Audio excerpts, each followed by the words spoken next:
onun gözəlliyini ön plana çıxartmayın. Ola bilər itimizin hansısa bir simmetrik quruluşunda nöqsan ola bilər. Bu problem deyil. Bugün artıq itlər mühafizəyə meyilli deyillər. Bu cinsindən asılı olmayaraq bir çox itə aiddir. Hətta qanikorsalar, doqargentinalar, alman afsarkaları. Bəs bunun səbəbi nədir? Bəzən insanlar özlərində axtarırlar günahı və yaxud itdə axtarırlar günahı. Əslində bəzi qurumların sərgilərdə qoyduğu tələblər var, hansı ki görsəl tələblərdir bunlar. Təbii ki simmetrik tələblərdir. Yəni itin gözəlliyinə fikir verirlər, ancaq itin iş qabiliyyəti, itin funksiyası burada artıq yoxa çıxır, funksionallıq yoxa çıxır.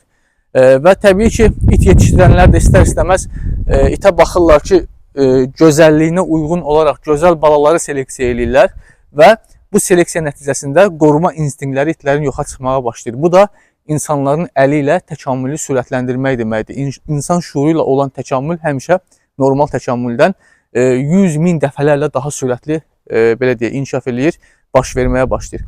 Ona görə sərgilərə çıxardarkən belə itlərinizi onun gözəlliyini ön plana çıxartmayın. Ola bilər itimizin hansısa bir simmetrik quruluşunda nöqsan ola bilər. Bu problem deyil. Əsas odur itin həm də cinsin verdiyi xarakter itdə olmalıdır.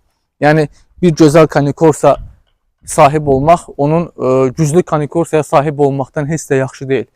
Cinsin özəlliyi, xarakteri nədirsə, o da olmalıdır. Bu itlər belə deyək, podium itləri deyirlər. Bu itlər sərgi itləri deyirlər. Necə sərgi? Yəni gözəllik itləri deyirlər. Podium iti deyirlər. Bunların funksionallığı insanlara daha çox lazımdır. Tarixəndə bunlar funksionallığı ilə seçiliblər, gözəllikləri ilə yox.